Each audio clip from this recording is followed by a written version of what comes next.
Sargento Nubla. Kilala mo si Tito? Dexter? Siyempre, kilala niya ako, iha. Dahil ang lalaking ito, maraming beses ang nakulong sa impilan namin dahil sa salang pandurukot. Handog ng DZRH ang tula sa kanyang panahon. Pangarap ng bawat magulang sa kanilang anak ang pinakamabuting kapalaran. Kaya naman sila'y inaakay sa tamang daan.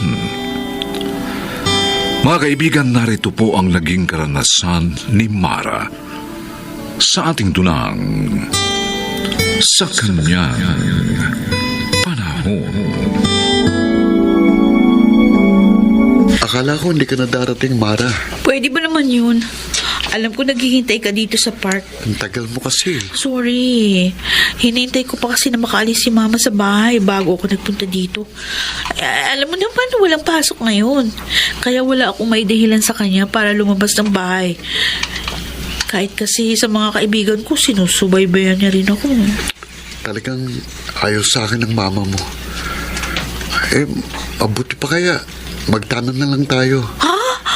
Kapag asawa na kita, hindi na niya tayo mapaghihiwalay. Pero nag-aaral pa ako. Tsaka, wala ka pang trabaho. Umaasa ka pa sa tatay mo na nasa abroad. Madali na maghanap ng trabaho kapag magkasama na tayo. At saka, hindi naman tayo matitiis ng tatay ko. Tutulungan tayo noon. Ano, payag ka? Bigyan mo muna ako ng pagkakataon para mapag-isipan yung sinabi mo.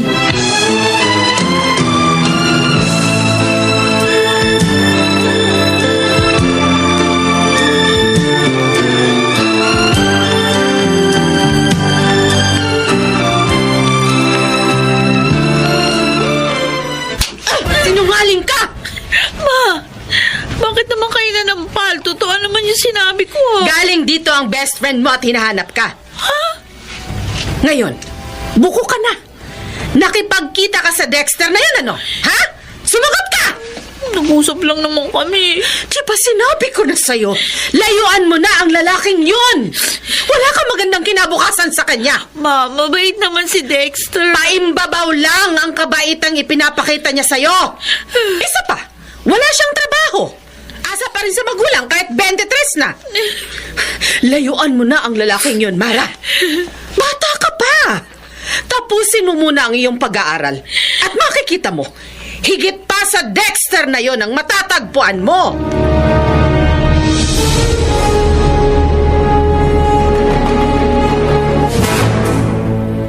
At kaya pala narito ka para magpalipas ng sama ng loob kay Mama. Sobra naman kasi siya, Ate Rubina. Napaka-judgmental. Hindi naman masamang tao si Dexter. Pero ikaw na rin naman ang nagsabi. Sa FB mo lang siya nakilala. Doon na rin kayo nagsimulang magkarelasyon. At nagkita kayo sa park. Marami namang ganito sa simula ng relasyon na. Bakit ba? Oo nga. Kaya marami rin ang napapahamak. Sister, mahal ka ni Mama. Kaya siya ganun sa'yo. Kaya sana, sundin mo na lang siya. Parang ikaw. Sunod-sunuran kay Mama. Hindi naman ganun yon, Mara. Ginagabayan lang ako ni Mama sa mga pagpapasya ko sa buhay. Kaya tingnan mo, hindi ako napapahamak. Kahit sa pag-aasawa ko. O, di ba? Maniwala ka sa akin. Dahil ang kabutihan mo lang ang aming hangad.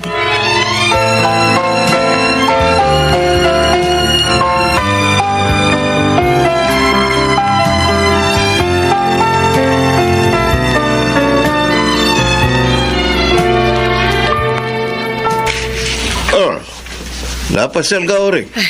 Kuya Gaston, gusto ko kasi sanang hingi ng tulong mo. Anong tulong? May problema ako sa aking bunso. Bakit? Nagpapabaya na ba sa pag-aaral si Mara? Actually, nagsisimula nang bumaba ang grades niya. At yun ay nang makilala niya si Dexter. Oh, may boyfriend na pala ang pamangkin ko, ha? Oo. Di siya tulad ni Robina na nagtapos muna ng kolehiyo bago nag-boyfriend. Taga saan naman yung nobyo niya? Ewan Nako, di ko alam. Pero yung lalaki, nakilala lang niya sa FB at walang trabaho. Mahirap yun. Maraming kabataan ngayon ang napapahamak dahil sa pakikipagnobyo sa lalaking hindi nila lubos na kilala. Kaya nga gusto ko magpatulong sa'yo, kuya. Para naman maiiwas natin sa kapahamakan ng pamangkin mo. Alam ko na ang gusto mong gawin ko. Okay, sige. Bigay mo sa akin ang picture ng lalaki, pati na mga impormasyong alam mo tungkol sa kanya.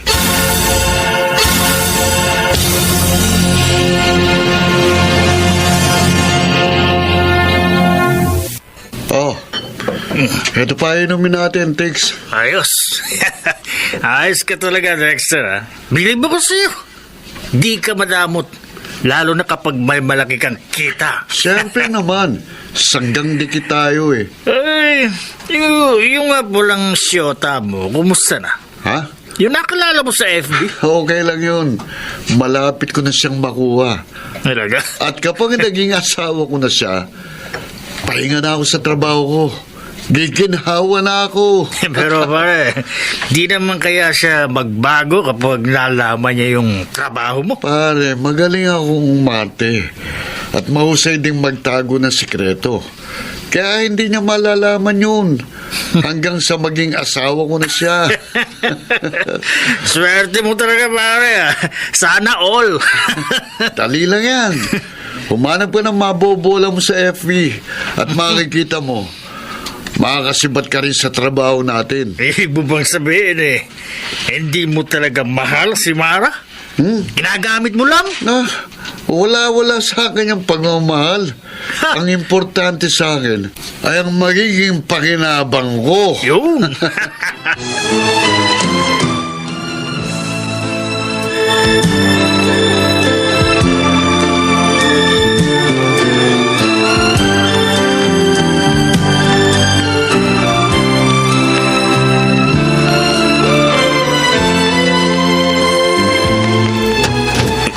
Kuya Gaston, halika, tuloy ka.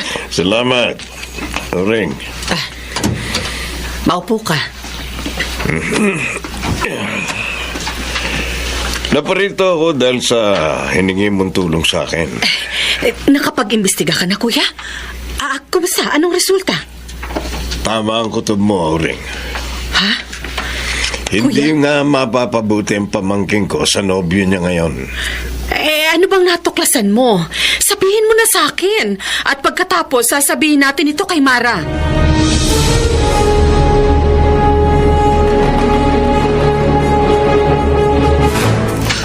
Dexter, halika. Maupo ka. Sure ka ba na pumayag ang mama mo na magpunta ko dito sa bahay, no? Oo.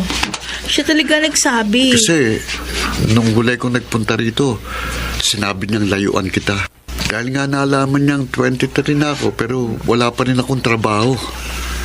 Ay, feeling ko iba ngayon. Talaga? Oo. Dumating na pala kayo, Mara. Ay, nandito pala si Tito Gaston. Oo, Mara. Sargento Nubla. Kilala mo si Tito, Dexter? Siyempre, kilala niya ako, Iha. Dahil ang lalaking ito, maraming beses nang nakulong sa impila namin. Ha? Dahil sa salang pandurukot. Hindi totoo sinasabi niyo, Tito.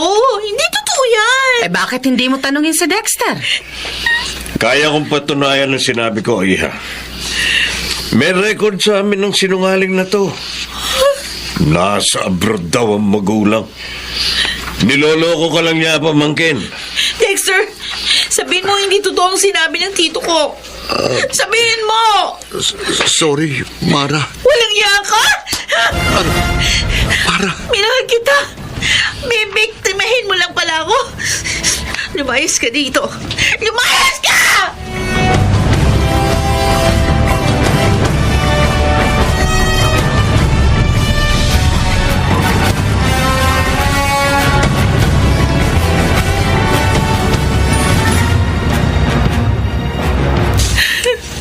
Ang sama mo, Dexter.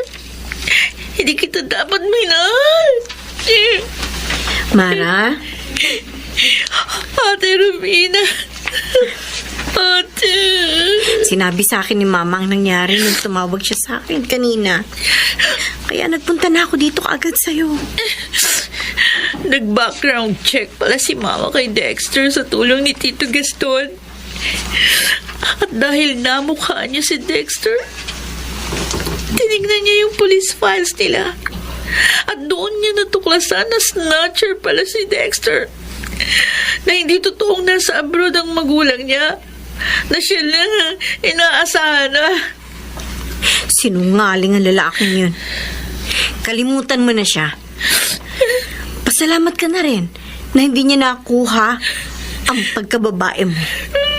At least walang nawala sa'yo. And next time, huwag ka nang bastang makikipagnobyo. Lalo na kung hindi mo lubos na kilala.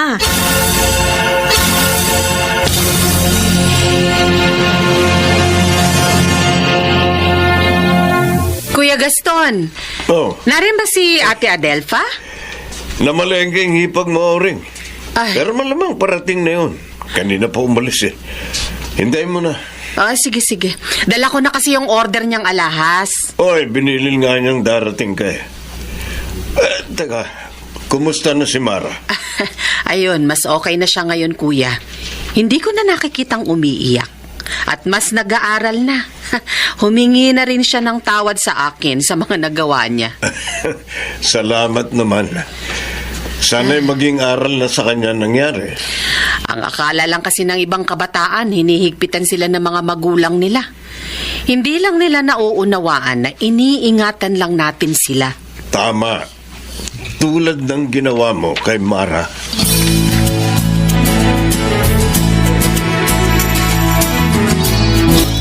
Wow, ang ganda ng sister ko.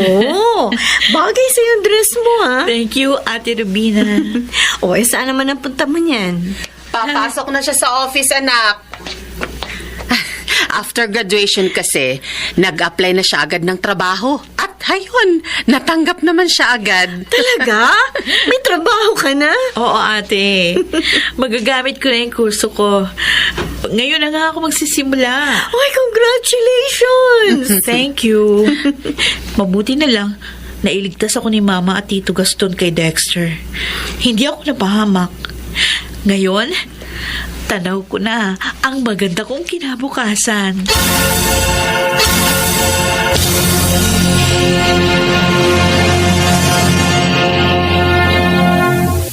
Hindi masusukat ng anak kailanman ang pagmamahal ng magulang.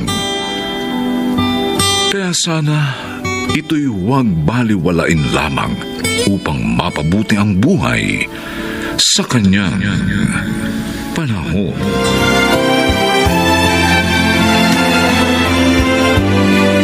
Mga nagsiganap, Chiquit del Carmen Amor, Rosana Villegas, Jenaline de la Cruz, Maynard Landicho Jr., Lionel Benjamin at Phil Cruz. Special Sound Effects Jerry Mutia. Technical Supervision Eric Lucero at Bong Muyar. Musical Scoring Buboy Salonga. Ang kasaysayang ito'y mula sa panulat ni Telma Corporal Alcantara at sa pinagsamang direksyon ng inuling ko June Martin Legaspi at Bobby Cruz sa kanyang panahon.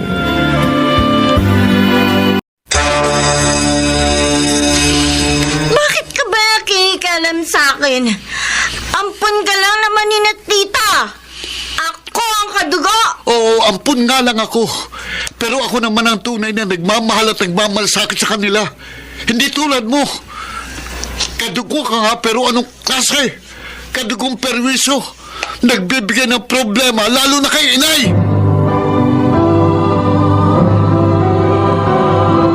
Handog ng DZRH ang tula sa kanyang panahon.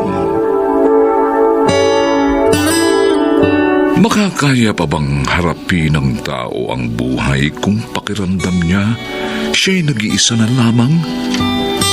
Mga kaibigan, narito po ang naging karanasan ni Tessa sa ating dunang Sa Kanyang Panahon.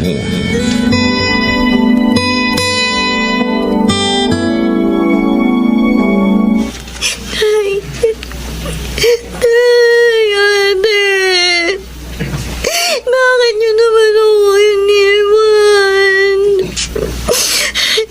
Paano na ako ngayon? Sana isinama niyo na lang ako nung umalis kayo dito sa bahay. Para magkakasama na lang tayo namatay.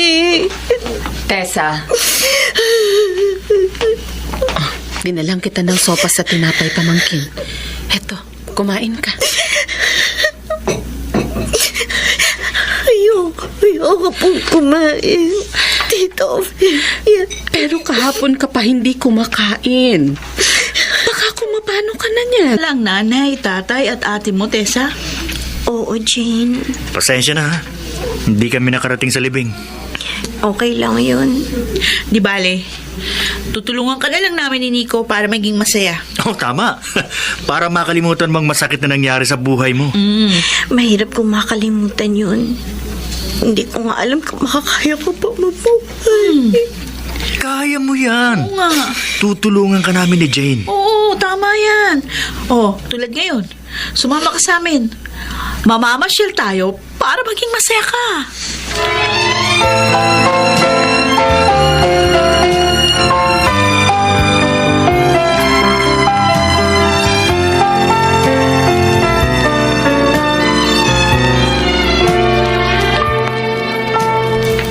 Sabi ni Ricky, umalis ka raw kanina. Oo, Reden. Pinuntahan ko si Tessa sa bahay nila. Alam mo, malayo dito ang bahay ni Tessa. Mahirap mo siyang masubaybayan at matulungan sa kanyang kalungkutan kung mananatili siya doon. Totoo yun. Gusto ko nga sanang dito na siya patirahin sa atin.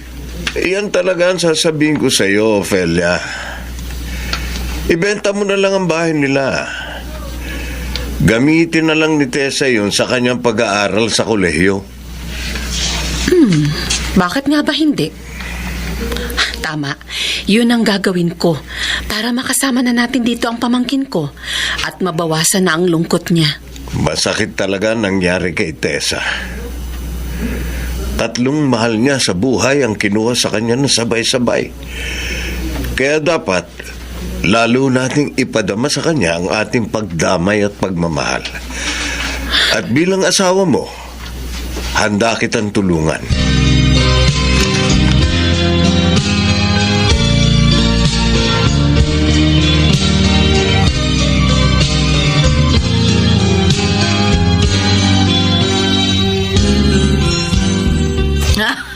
Ayos talaga yung pagkakalipat mo kinahaling Ophelia, Tessa. Oo nga. O, di ba? Napalapit ka ngayon dito sa bahay namin. Tama. Kaya madalas ka na naming nakakasama sa mga gimmick, iba? Pati sa ganitong inuman, dito niya na Jane. Oo nga. Ay, tsaka, masaya na ako ngayon. Sabi ko sa'yo hindi mo pagsisisihan na sumama ka sa barikada namin. Yun! At lalong hindi ka magsisisi kung sasagutin mo na. Baka bola lang yan, ha? Tiyo! Bola! Kung gusto mo pumunta ka agad tayo sa langit. Hindi ko kaalalanin mo na dito pa ako, ha? Uy. Sabihin mo yan, pag kayong dalawa na lang. Ay, nako. Kahit pa maging kami, Jane, hindi ako papayag. Nadalhin niya ako sa langit. Ayaw mo? Tessa, masasaya ka kapag ginawa natin yun. Gago. Kala mo siguro, porkilasing ako, may isahan mo ako, no? Kung mabuntis mo ako, ano na? Ha? No, sasagutin kita. Pero, Tsaka na yung churva. Charva.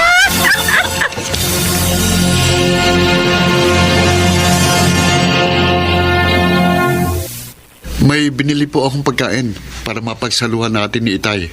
Tara po, kain na tayo. Parang ang saya mo ngayon, Ricky. Oo nga. Ano ba meron? Sabi po kasi ng boss namin, bibigyan daw po ako ng incentive sa anniversary ng company namin. Dahil ako raw pong napiling Employee of the Year. Oh? Tapos, sumweldo pa po ako ng malaki ngayon. Talaga?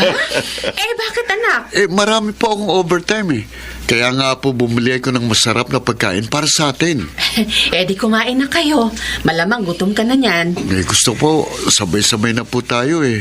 Hinihintay ko pa kasi ang pinsan mo. Titirhan na lang po natin siya. Baka malipasan na naman kayo ng gutom sa kahintay sa kanya eh, tulad ng mga nakaraang gabi. May katuwiran ng anak natin, Ophelia. Sabayan na natin ang anak natin kumain. Baka lasing na naman ang pamangkin mo pag-uwi at hindi nakakain. Pasensya na sana kayo kay Tessa, ha? Alam naman ninyo kung bakit siya nagkakaganon, di ba? Alam ko po, pero dapat maging matatag na siya. Dahil kung nakikita siya ng pamilya niya, tiyak na hindi rin nila magugustuhan ang ginagawa niyang pagsira sa buhay niya.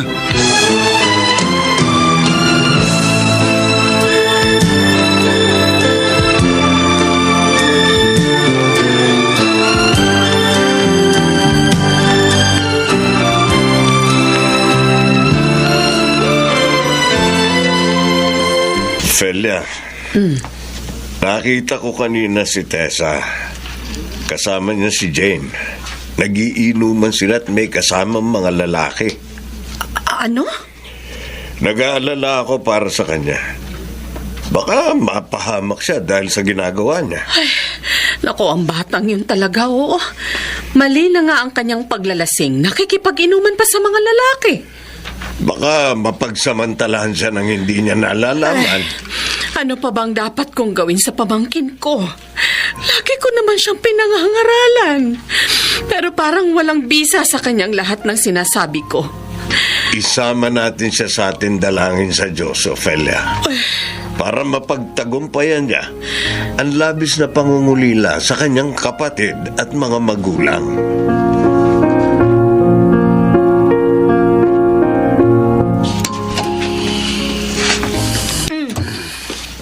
Bakit gising ka ba? Kay Ricky. Ikaw, bakit ngayon ka lang? Halos madaling araw na. Lasing na lasing ka pa. Wala, nagkasarapan kami ng inuman ni Jane eh. Gabi-gabi ka na lang ganyan. Pati si Inay laging napupuyat dahil sa'yo. Kaya nga ako naghintay sa'yo ngayon eh. Dahil naaawa na ako sa kanya. Alam mo naman, bakit ako nagkakaganito, diba? Gusto ko makalimot ang masakit na nangyari sa buhay ko. Pero hindi yan ang solusyon sa problema mo. At ano? Ano ang solusyon? Hindi naman ibabalik ng Diyos si ate at ang mga magulang ko. Dahil wala na sila, kinuha niya na. Pero hindi dahil doon, sisirain mo na rin ang buhay mo. Bakit ka ba nakikialam sa akin? Ampun ka lang naman ni na tita. Ako ang kadugo. Oo, ampun nga lang ako. Pero ako naman ang tunay na nagmamahal at nagmamalasakit sa kanila. Hindi katulad mo. Kadugo ka nga pero anong klase? Kadugong perwisyo. Nagbibigay ng problema lalo na kay Inay. Masakit ang nangyari sa akin. Kung nakikita ka lang ng pamilya mo ngayon, tiyak na magagalit din sila sa ginagawa mo. Dahil sinisira mo ng buhay mo. Piniperwisyo mo pa ang mga taong nagmamahal at nagmamalasakit sa'yo. Ituwid mo ng maling ginagawa mo, Teresa, para huwag kang mapahamak.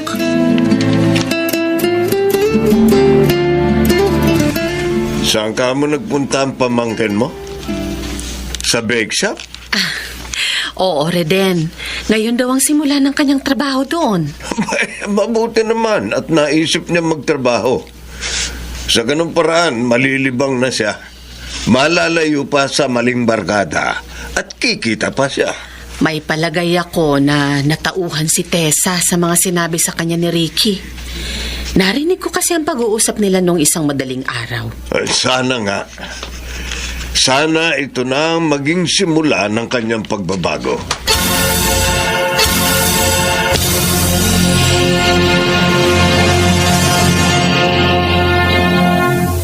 Tessa, Uy, Nico, ikaw pala. buti naman nakita kita dito sa sakayan ng jeep. Ilang linggo ka na namin hindi nakakasama sa mga inuman at lakaran ah. Oo nga eh. Di mo rin sinasagot yung mga text namin na tawag. Nag-aalala tuloy ako na baka nagkasakit ka. Hindi, sorry ah. Naging busy kasi ako sa trabaho ko eh. Nagtatrabaho ka na? Oo. Natanggap ako sa isang malaking bake shop na malapit dito sa lugar natin. Bah, himala. Ayaw mo na maglakwatsa? Nico, gusto ko nang magbago. Hindi man para sa nawala akong pamilya, kundi para sa sarili ko. At kina Tita Ofelia na nagmamahal at nagmamalasakit sa akin. Ibig bang sabihin yan? Kalilimutan mo na rin ako. Kung ayaw mong kalimutan kita, baguhin mo na rin ang buhay mo. Dahil ang gusto kong pagkatiwalaan ng puso ko ay isang lalaking responsable.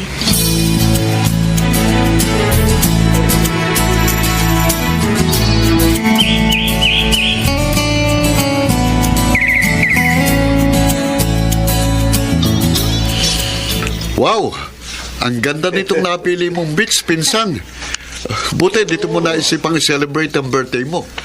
Oo, gusto kong maging iba naman ang celebration ng birthday ko, Kuya Ricky. Iba nga ito. Dahil picnic at swimming ang gagawin natin. Maganda pa sa katawan nito. Totoo yun, Reden. Pasasalamat ko na rin po ito sa inyong lahat. Kuya Ricky, Tita Ofelia, Tito Reden. Dahil tinulungan niyo po akong makaya ang masakit na pagsubok na dumating sa buhay ko. At ngayon nga, ito ako, graduate na sa college at may maliit ng negosyo ng pastries. Nagawa mo yan dahil sa sipag, tiyaga at determinasyon mo. Tama si Itay. Pero lahat yon ay mga kasangkapan lamang. Dahil ang tunay na tumulong sa'yo ay ang Panginoong Diyos. Kaya sa Kanya natin ibalik ang lahat ng kapurihan.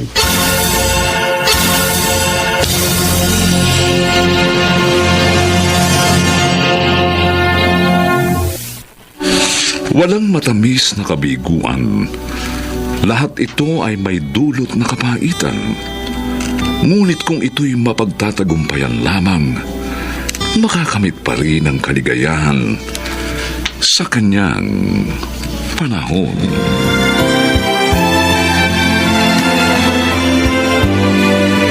Mga nagsiganap, Chiquit del Carmen Amor, Jenaline de la Cruz, Lionel Benjamin, Phil Cruz, Rosana Villegas, Maynard Landicho Jr., Special Sound Effects, Jerry Mutia, Technical Supervision, Eric Lucero at Bong Muyar, Musical Scoring, Buboy Sanonga.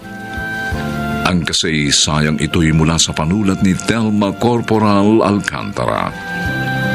At sa pinagsamang direksyon ng inyong lingkod June Martin Legaspi at Bobby Cruz. Sa kanyang panahon. Judith, sabi ko naman sa'yo, kung hindi rin lang importante ang sasabihin mo, bukas na lang. Pagod na pagod ako ngayon. Eh, kailan ka ba hindi napagod, Victor?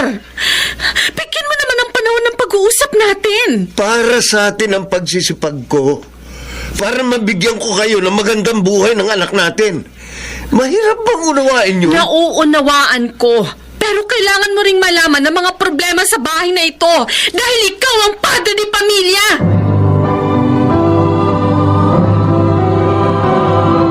Handog ng DZRH ang tula sa kanyang panahon. Sinasabing ang unang 6 na taon ng mag-asawa ang pinakamahirap dahil yun ang mga panahon na nag-a-adjust pa lang sa isa't isa ang magkabiyak. Paano nga ba ito mapagtatagumpayan? Mga kaibigan, narito po ang naging karanasan ni Judith sa ating dunang Sa Kanyang Panahon.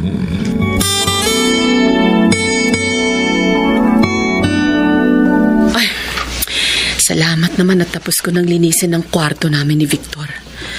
Pag alis ni Glenn, yung kwarto naman niya ang lilinisin ko. Ay, Jack, na ang dami na namang dumi dun. Ang dami na namang lamok at mga ipis dito sa bahay. Kung bakit naman kasi ang tamad nitong bayaw ko. Kwarto lang naman niya ang lilinisin. Hindi pa niya magawa. Pati maruruming damit niya. Namamaho at tambak na bago labhan. Ate Judith, papasok na ako.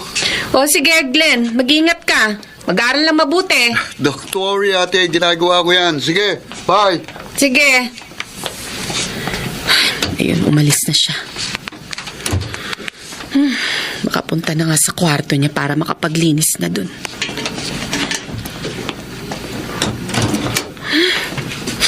Ano ba yan? Ang asim ng amoy ng kwarto. Paano niya kaya naaatim na matulog sa ganitong kwarto? Kailangang malinis ko na ito. Dahil Chuck, ako rin ang magliligpit ng pinagkainan ng bayaw ko.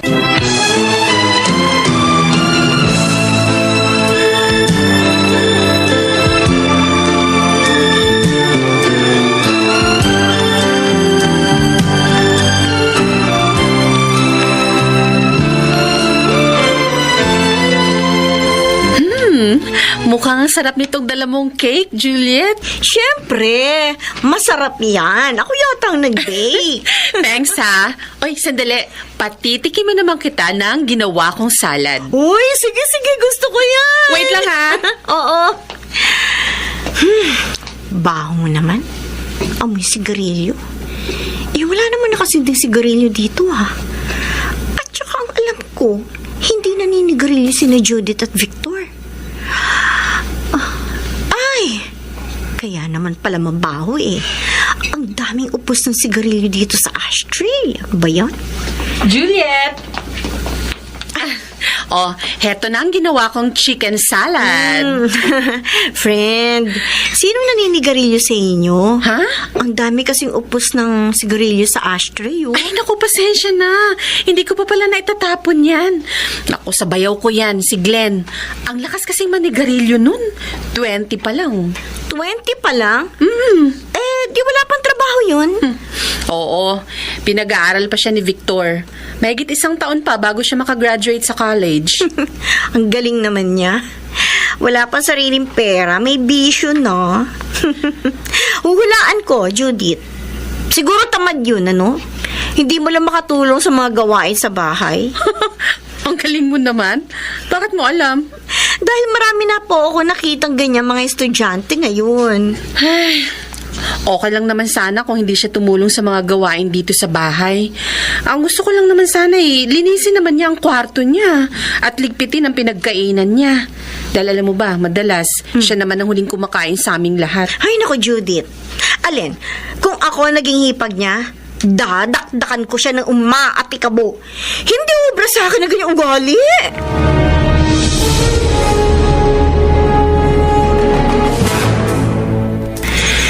Okay naman si VJ, Victor. Wala siyang problema sa pag-aaral niya. Buti naman. Kaya nga ba, ayoko na mag-opisina ka pa eh. Para mas naaasikaso mo kami ng anak natin. At tama naman ako sa pasya ko. Kumusta naman ang trabaho mo?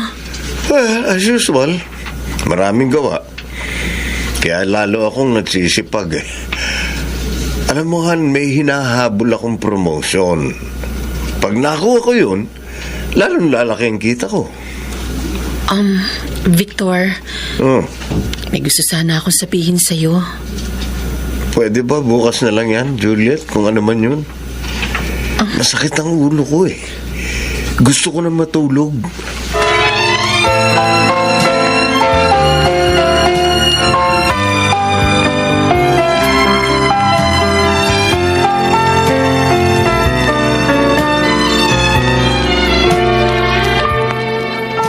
Wala ka ng pera? Bakit? Ang alam ko lagi ka binibigyan ni Kuya Victor. Oo nga, kaso may mga binayaran ako sa university. Nahiya na akong manghingi kay kuya. Kaya ikaw na pinuntahan ko. Bigyan mo na ako, kuya. Para naman may panggastos pa ako sa loob ng natitirang 3 days ng pasok ko. Oo, sige, bibigyan kita. Pero may papaalala ako sa'yo. Ano yun, Kuya Mario? Sana, huwag mong gawin kina Kuya Victor ang mga ginawa mo nung naroon ka sa bahay namin. Ha? Mahiya ka naman sa kapatid at hipag natin. Kuya Mario naman. Nagpapaalala lang ako, Glenn. Para sa kabubuti mo ang sinasabi ko.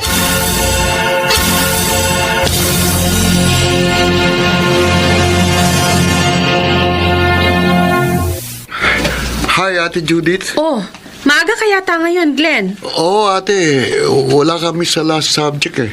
Sino yung babaeng kasama Si mo? Sheila, girlfriend ko. Oh, ate. Dito muna kami sa room ko, ha? Ha? Nagawa lang kami ng assignment. Ano? Bakit dyan pa sa kwarto?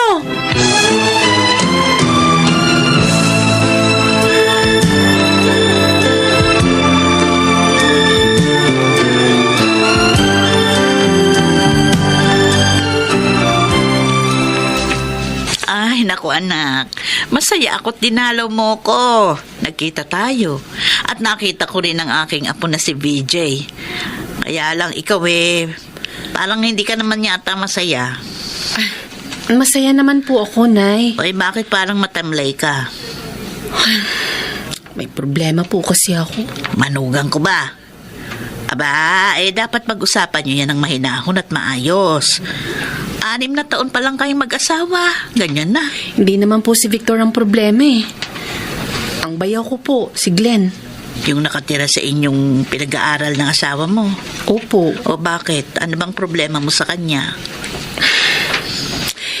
Hindi bali na po yung pagiging tamad niya eh. Kaya kong pagpasensyahan. Pero ang hindi ko po matiis ay yung ginawa niyang motel ang bahay namin. Ha? Nagsama po siya ng babae sa kwarto niya kahapon. Girlfriend daw niya. Sabi gagawa lang daw ng assignment. Oh. Lata namang hindi yun ang ginawa sa kwarto. Baka naman assignment nga yung ginawa, anak. Hindi po, Nay. Ang tagal nila eh. Ha? At talatang bagong gising sila nang lumabas ng kwarto. Ah. At saka kung pag-aaral talagang gagawin nila, bakit sa kwarto pa niya dinala? Ay, nakakainis talagang lalaking yun. Walang respeto sa akin. Ay, di nga tama yun. Gusto ko na po talaga siyang pagalitan kahapon. Nagpigil lang ako. Anak, kausapin mo si Victor. Para sabihan niya yung kanyang kapatid. Hindi ko nga po alam kung paano ko to sasabihin sa asawa ko. Tuwing susubukin ko siyang kausapin, lagi siyang pagod sa trabaho. Aba, hindi maaari ang ganun. Dapat pakinggan kanya dahil ikaw ang asawa. At dapat malaman niya ang problema para malutas. Lalo na at ito'y tungkol doon sa kanyang kapatid.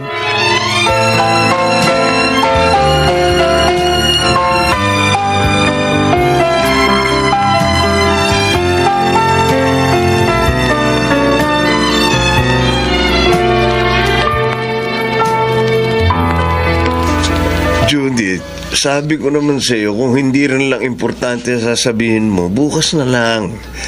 Pagod na pagod ako ngayon. Kailan ka ba hindi napagod, Victor? Bigyan mo naman ang panahon ng pag-uusap natin. Para sa atin ang pagsisipag ko. Para mabigyan ko kayo ng magandang buhay ng anak natin. Mahirap bang unawain yun? Nauunawaan ko, pero kailangan mo ring malaman ng mga problema sa bahay na ito. Dahil ikaw ang padre ng pamilya.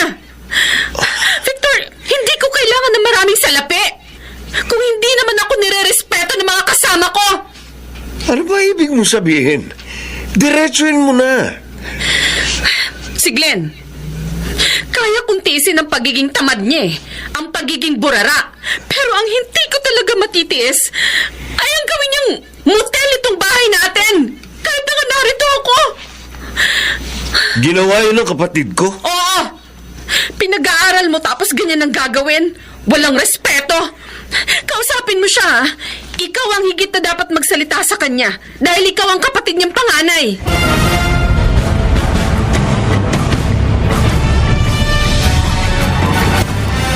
Loko talaga na lalaki yun ah. Ginawa din pala sa inyo yun?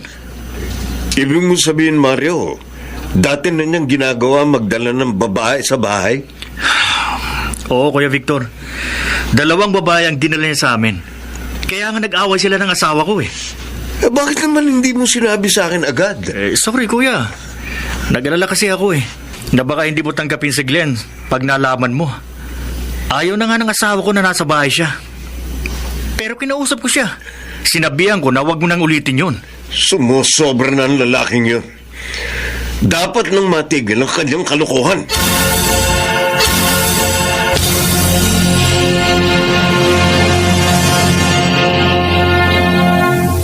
Walang yaka. Ano ko? Kuya, bakit mo naman ako sinuntok? Nagtanong ka pa? Bakit mo ginawa kina Kuya ang ginawa mo sa bahay namin? Ha? Inabuso mo ang kabaitan ng asawa ko. Akala mo siguro hindi sasabihin sa akin ang pangit mong ginawa, no? Bang, Bakit mo ginawang motel ang bahay namin? At ang bahay ng Kuya Mario mo? ano ko, kuya, sorry na. Sorry. Kung si Mario pinalagpas ang ginawa mo, ako hindi. Ito ang tandaan mo, Glenn. Ayoko nang maulit pa ang ginawa mo. Kapag inulit mo pa yon, pahihintuin na kita sa pag-aaral at paalisin kita dito sa amin. Kuya Victor. Sundin mo kami, Glenn. Nag-aaral ka pa. Gumagalaw ka na ng babaeng hindi mo naman asawa.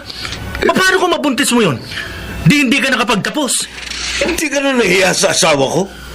Hindi mo na nirespeto? Tandaan mo sinabi ko, Glenn, ha? Gagawin ko yun kapag hindi ka nagbago.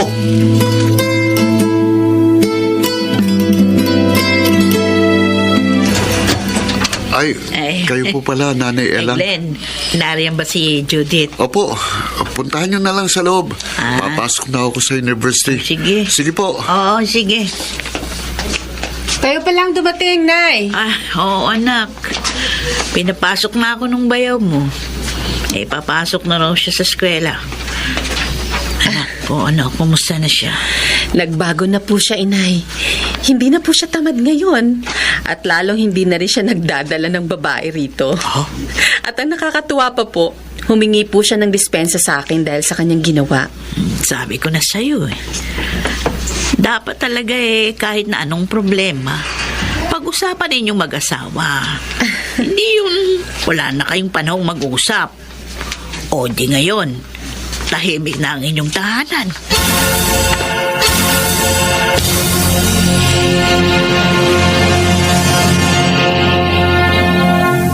Isa sa susi ng matagumpay na pagsasama ng mag-asawa ay kung sila'y handang makinig sa isa't isa. May iwasan ang alitan at mananatili ang kapayapaan sa kanyang panahon.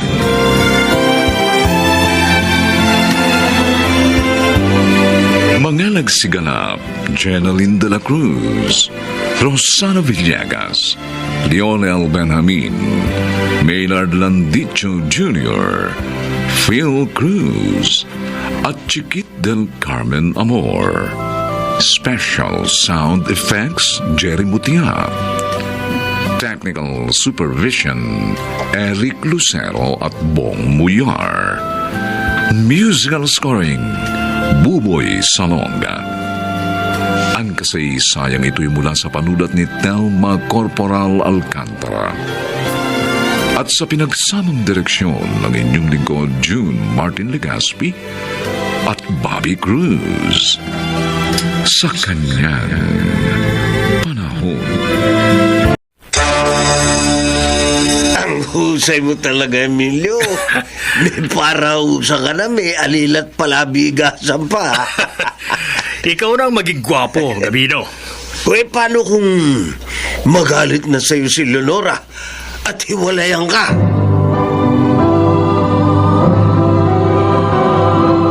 Handog ng DZRH ang tula sa kanyang panahon. May mga inang inilalagay sa isang tabi ang kapakanan ng mga anak dahil sa pansariling kaligayahan. Pakinggan natin ang naging karanasan ni Leonora sa ating dulang sa kanyang panahon.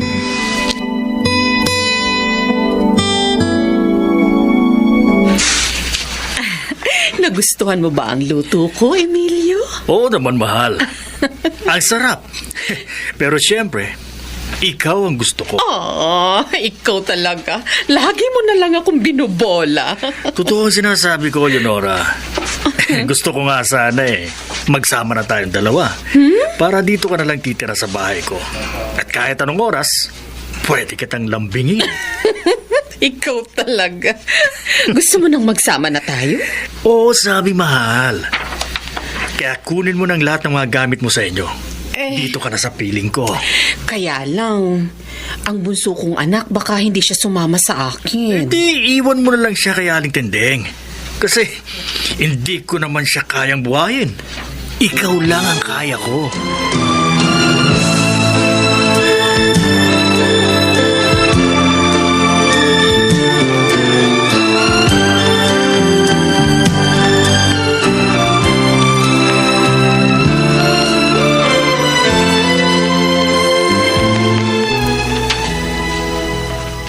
Ano?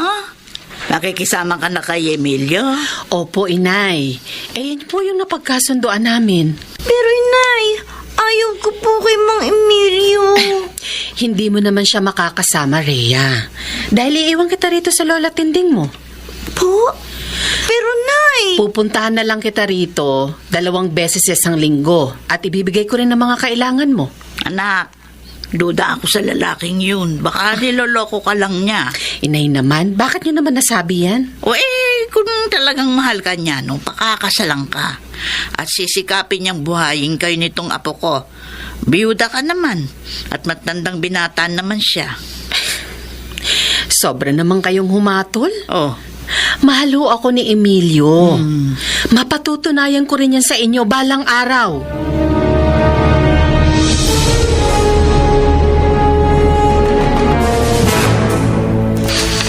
Kunin mo itong mga dala kong groceria at bigas, Rhea.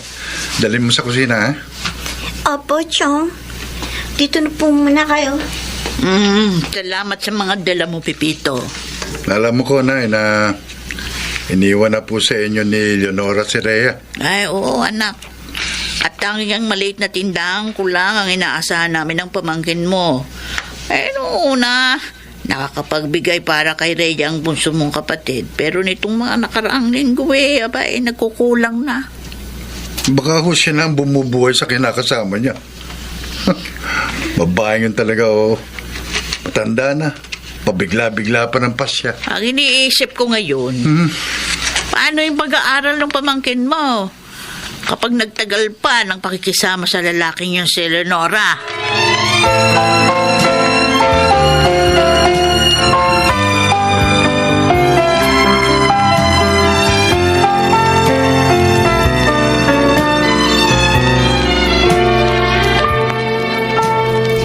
Mahal, di ba sweldo mo ngayon?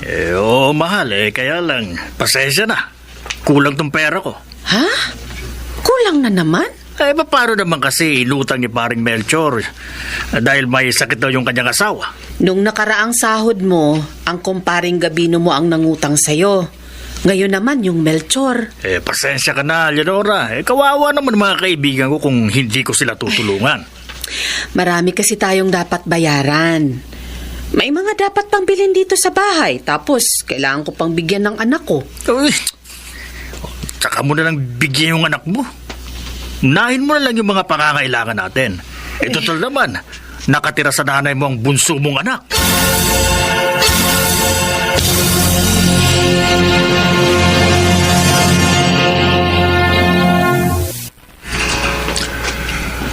Mabuti naman. Nagpunta ka rito sa bahay ko, Leonora. Sabi mo kasi nang tawagan mo ako sa cellphone ko, may mahalaga kang sasabihin sa akin. Ano ba yun, kuya?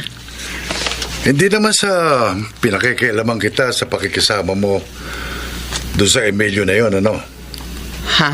Pero, ikaw nagkukulang ka na ng obligasyon mo kay Rhea. Hindi bali yung pangalan mong si Ramil. May asawa na yun at maayos na trabaho. Pero si Rhea, bata pa. High school pa lang. At talagang kailangan pa ng gabay at suporta mo. Kasi kuya, Dati. ano eh, 2 beses, 1 linggo, nasasamahan mo siya kina inay. Nagbibigay ka rin ng para sa mga pangangailangan niya. Ngayon, lahat ng yun, wala na. kasi kapos kasi kami ngayon kuya dahil nagkasakit si Emilio. Isipin mo rin sana ang kapakanan ng pamangking ko, Leonora. At hindi ang pansarili mo lang. Kailangan ka ng anak mo. Alalahanin mo, matanda na ang magulang natin. Kuya. At hindi na niya kaya na balikatin pa ang obligasyon mo. Nay, Ay, bakit ka narito? kasi po kailangan ko na pong magbayad sa librong bibiling ko para sa isa ko pong subject. Hindi naman kayo nagpupunta sa bahay Kaya sabi ko kay Lola, ako na lang pupunta dito. Ay, nako. Anak, pasensya na ha. Wala akong pera ngayon Pero Nay, ako na lang po walang libro sa amin. Nahihirapan na tuloy akong gumawa ng assignment. Manghiram ka na lang muna sa iba. Tapos babayaran ko na lang sa sahod ko. Kanino po ako manghihiram? Sa tiyo Pipito mo. O kaya sa kuya mo. Tawagan mo siya. Ba't ganun, Nay? Pag sa akin, wala kayong pera. Pero pag kay Mang Emilio, meron. Hindi na po ba ako mahalaga sa inyo? Tumigil ka na nga. Sige na, sige na. May gagawin pa ako.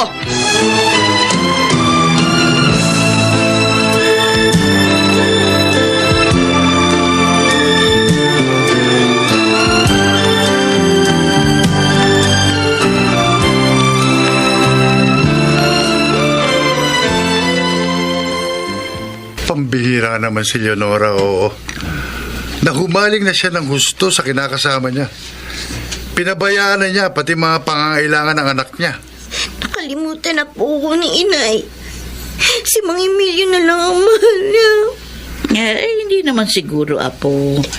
Maaring nadidimlan lang ang isip ng nanay mo. Naraya, ito. Ito yung perang pambili mo ng libro. Salamat po, Tio Pepito. Basta mag-aaral ka mabuti, ha? Opo. At kahit ganyan ang nangyari sa nanay mo, huwag kang magtatanim ng galit sa kanya. Dahil kahit nagkukulang man siya, siya pa rin ang nanay mo. Oo, tama ang tiyo mo. Sa halip, ay lagi mong isama siya yung panalangin ng iyong ina para mabuksan ang kanyang isipan at ituwid ang kanyang mga pagkukulang.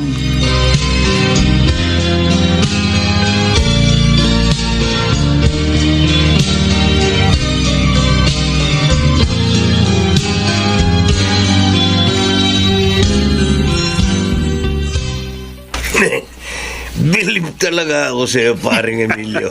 Ang dali mong napapaniwala si Leonora sa mga alibay mo. Uy, siyempre. Ako pa. Magaling ako Magaling magdahilan. Magaling pang magromansa. Ano sinasabi mo pag umuwi ka ng lasing? Hindi, nilibre ako ng barkada. Lusot, di ba? Husay mo talaga, May parausa ka na, may alilat palabigasan pa. Ikaw na maging gwapo, Gabino. Paano kung magalit na sa'yo si Leonora at hiwalayan ka? Di niya magagawa yun. Alam mo, sobrang patay na patay sa akin yun. Kita mo naman, sumama sa akin kahit walang kasal. Iniwan pa ang anak niya. Patay na patay sa akin yun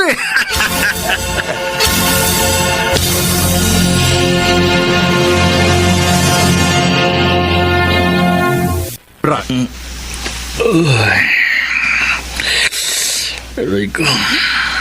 Sakit ng ulo ko. May hangover na naman ako. Nasaan kaya si Leonora?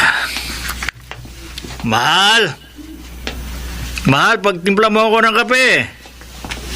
Mahal! Magtimpla ka mag-isa mo! Hoy!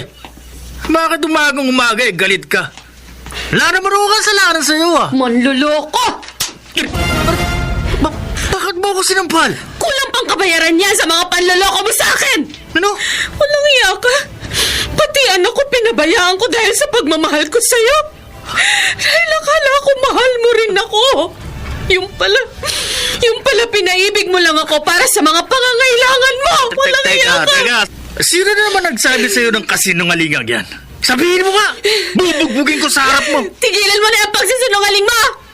Sa bibig mo mismo narinig ko lahat kagabi! Ano? Habang nagiinuman kayo ni Gabino at iiban yung mga barkada doon sa tindahan ni Aling Gundeng! Leonora. Ang sama mo! Mga sarili ka! At ako naman nagpakatanga sa'yo! Kaya pala kahit minsan hindi mo ako inalok ng kasal dahil hindi ka seryoso sa akin!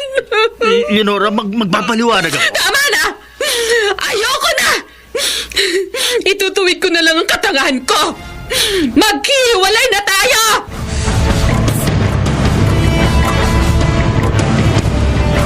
Inay, Oy, Leonora, bakit narito ka? May dala ka pang mga maleta mo.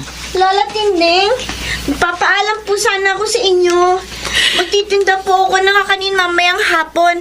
At, ay, Rhea, narito po pala kayo.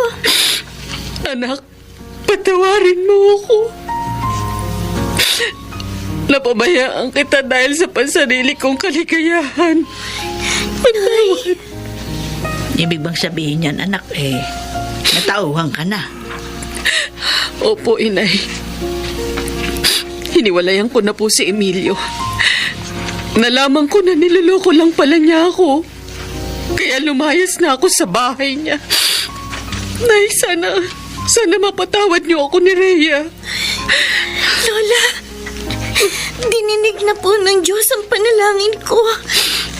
Ibinalik niyo na si Nay sa akin.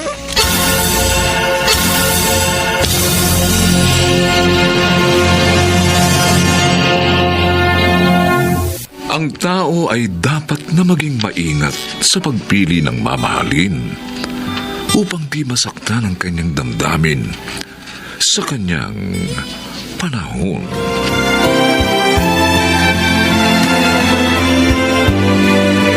Mga nagsiganap, Jenaline de la Cruz, Chiquit del Carmen Amor, Maynard Nandicho Jr., Bobby Cruz, Rosana Villegas at Lionel Benjamin. Special Sound Effects Jerry Butiak. Technical Supervision Eric Lucero at Bong Muyar. Musical Scoring Buboy Salonga. Ang kasaysayang ito'y mula sa panulat ni Thelma Corporal Alcantara at sa pinagsamang direksyon ng inyong lingkod June Martin de Gaspi at Bobby Cruz. Sa kanyang panahon.